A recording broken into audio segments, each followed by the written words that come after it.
1. For a time, Vidya had not had a mother or a brother. She had only the idea of a mother and a brother. They were imaginary, but real, in the same way God was. For a time, she had not had a mother, but an aunt, and not a brother, but 2 cousins, who had lived with her in the one-room flat she shared with her father. The cousins were girls, older than her. They were not cruel, but it was clear they found her irrelevant.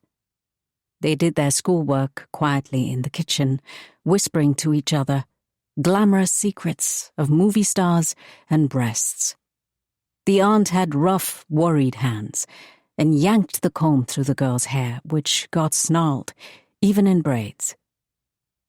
When Father Sir came home from giving tuitions, she had gone to sleep, but heard the door open and shut. There was a woman in a room they went to visit every month, a woman with no voice and a face that turned toward the window. But that was not a mother. Mothers lived at home with their children and sang to them. Now the aunt not mother had been put away with the cousins not brother, and the room not mother had come to live in the house and answered Vidya's question, "When is my mother coming home?" which she asked out of habit more than hope, with the firm and sometimes angry response of, "I am your mother." The child put her hands curiously in the room not mother's hair, but the room not mother brushed her away as though she were a fly. She asked room not mother to sing a song to her at bedtime. Aunt not mother did not sing to her at bedtime, as was expected. She was a not mother. And room not mother did not sing a song, and instructed her to close her eyes. She closed her eyes. In the dark she could hear Father Sir talking to room not mother, who answered his questions very simply, with yeses and nos. Was the heat making her feel ill?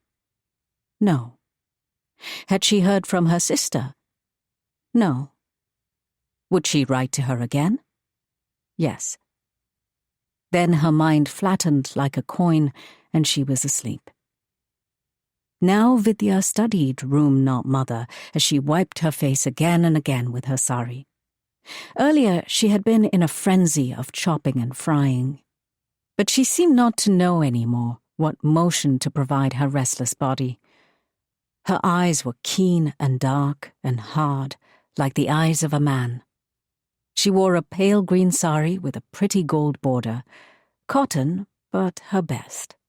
Skin pulled taut against the drum of her body, in the strip between blouse and skirt, ribs, like that of an unhappy dog. Outside, she wore strange shoes of brown leather and real laces, shoes that made the neighbors whisper. Inside, her bare feet were big, like Vidya's were big. Vidya's already 3 sizes larger than the other girls at school.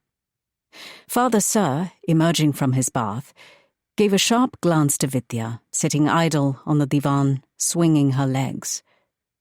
"Are you helping your mother?" She shook her head. "Well?" "I'm finished," said the mother. "Before you sit down, you must always say, 'Mother dear, how may I be of service?'" "I said I'm finished," said the mother. "I don't need help now." "The girl should learn." The mother turned away.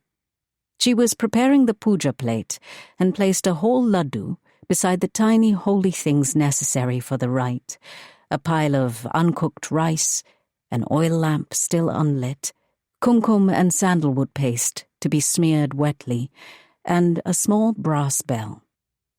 Vidya was glad that she had not been pressed into service in the kitchen, not because she disliked chores, though she did, but because the sight of so much food all at once, brought on a kind of fright in her.